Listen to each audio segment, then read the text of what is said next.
नमस्कार, आप देख रहे हैं भारत टाइम्स और मैं हूं आपके साथ स्वाति पारदी। तो चलिए रुख करते हैं आज की ताजा खबर की ओर।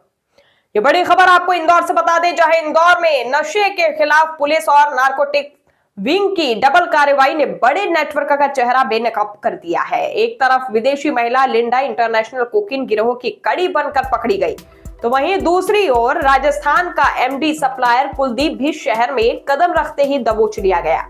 नार्कोटिक्स विंग ने दक्षिण अफ्रीका की रहने वाली लिंडा को 31 ग्राम कोकीन और फर्जी पासपोर्ट के साथ गिरफ्तार किया है।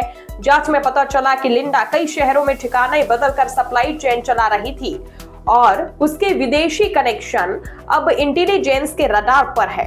इधर क्राइम ब्रांच ने मुखबिर की सूचना पर लक्ष्मीबाई नगर के पास बस से राजस्थान के झालावाड़ के सप्लायर कुलदीप मेघवाल को पकड़ा और उसके पास से 60.08 ग्राम एमडी ड्रग्स बरामद हुई, जिसकी कीमत करीब 6 लाख रुपए है। इंदौर से नितिन लाहौरे की खास रिपोर्ट। सर, क्राइम ब्रांच ने आरोपी को गिरफ्तार करा है, क्या नाम? जैसा कि आपको जानकारी में है कि मादक पदार्थों के विरुद्ध कठोर अभियान हमारे क्राइम ब्रांच के द्वारा किया जा रहा है, अभियान चलाया जा रहा है। इसमें कमिश्नर सर द्वारा लगातार क्राइम ब्रांच को निर्देशित भी किया जाता है कि इस पर कठोरतम कार्रवाई करें, जीरो टॉलरेंस पे काम करें। उसी निर्देश पे अभी हम लोगों ने 2 दिन पहले एक सूचना मिली कि एक व्यक्ति कमर्शियल मात्रा करीब 60 ग्राम की एमडी लेकर के आ रहा है और यहाँ पे कई जगहों में डिस्ट्रीब्यूट करने वाला है। इस सूचना को हमने अपने एसीपी क्राइम देवेंद्र दुर्वे को शेयर किया। उन्होंने अपनी एक टीम एएसआई मंगल के नेतृत्व में तैयार करी और उनको भेजा। तो वहाँ मौके पर जब इन्होंने छापामारी कार्रवाई की तो कुलदीप मेघवाल करके एक लड़का है, वो राजस्थान में झालावाड़ से यहाँ पर आया था और करीब 60 ग्राम एमडी उसके कब्जे से मिली और वो यहाँ पर कई जगहों में देने की तैयारी में था, लेकिन हमारी टीम ने उसको सूझबूझ के साथ पकड़ा और उसके कब्जे से ये एमडी बरामद की। अब इस पे इसको गिरफ्तार किया जा करके एनडीपीएस एक्ट के तहत हम कार्रवाई करने जा रहे हैं। आपको जानकारी होगा कि इसके पूर्व भी टोटल लगभग 97 प्रकरण अभी तक पिछले 1 वर्ष में दर्ज किए गए हैं, जिसमें 162 से अधिक अपराधी को हमने जेल के सलाखों में भेजा है और लगभग 4 करोड़ 59 लाख से भी अधिक अवैध मादक पदार्थ हमने अभी तक जब्ती करके और विभिन्न अपराधियों को उनके खिलाफ कार्रवाई की है। इसमें लगभग 27 आरोपी ऐसे हैं जिनको हम लोगों ने बैक ट्रैक करके पकड़ा है, मतलब आरोपियों के जहाँ से लाते थे उनके सोर्स के बारे में जानकारी ली जा करके और वहाँ से इनको उठाया गया है। इस तरह से लगातार क्राइम ब्रांच अवैध मादक पदार्थों के खिलाफ युद्ध स्तर पर जो अभियान छेड़े हुए है, उसी कड़ी में ये कार्रवाई की गई।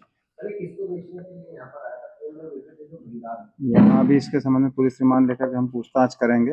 अभी इसको मुखबिरी के जाल से इसको बुलाया गया था और यहाँ जो यूजुअल रूटीन वे पे जो यहाँ कई लोगों को ये डिस्ट्रीब्यूट करता था, इसकी जब जानकारी मिली थी तभी इसको यहाँ पर उठाया गया है। बेसिकली ये पेंटर का काम करता है और ये वहाँ पे झालावाड़ में इसके क्या सोर्सेस थे इसके बारे में भी जानकारी ली जाएगी और निश्चित रूप से उनको भी उठाया जाएगा और यहाँ जिनके पेडलर जिनको डिस्ट्रीब्यूट कर रहा था उनको भी उनके खिलाफ भी कार्रवाई। ये इंदौर में नहीं, ये झालावाड़ से आया हुआ था और वहाँ से ये एमडी की खेप यहाँ पे डिफरेंट पेडलर्स को देने के लिए आया था, इसलिए बड़ी मात्रा में कमर्शियल मात्रा में ये लेकर के आया था।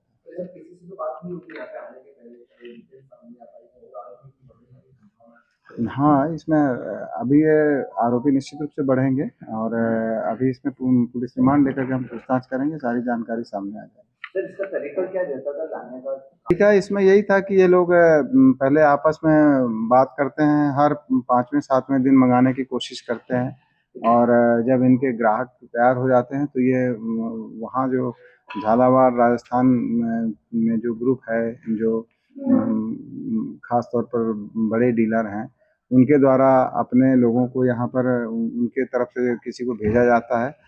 लेकिन जब इस संबंध में हमने यहाँ पर लोकल स्तर पर जानकारी ली तो हमें जानकारी हुई कि एक इस तरह का की सप्लाई लगातार जारी है। पहले भी हम लोगों ने झालावाड़ से और डग के कई आरोपियों को इस तरह से उठाया है।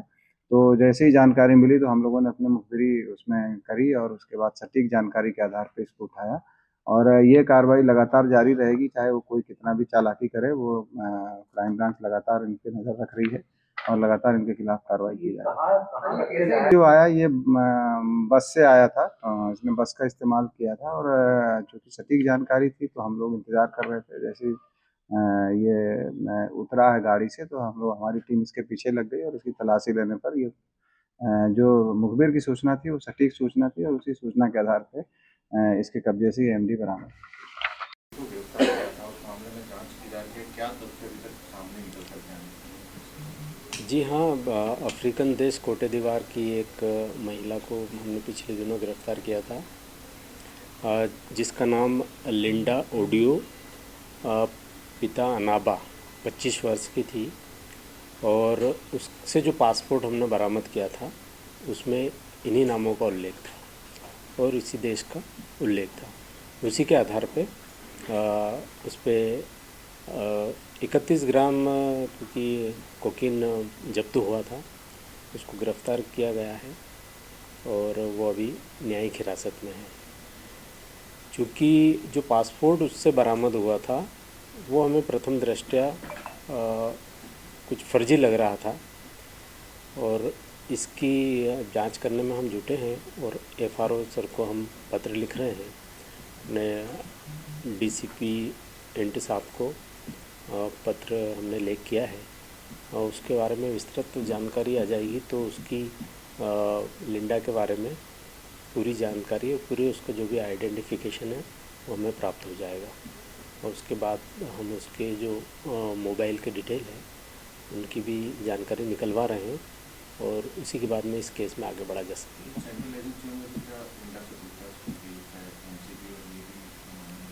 जी निश्चित रूप से जब भी कुछ इस तरह का केस होता है तो जानकारी शेयर करने का है और हम NAFT की जो बैठक होती है उसमें भी सब लोग आते हैं और जानकारी शेयर करते हैं।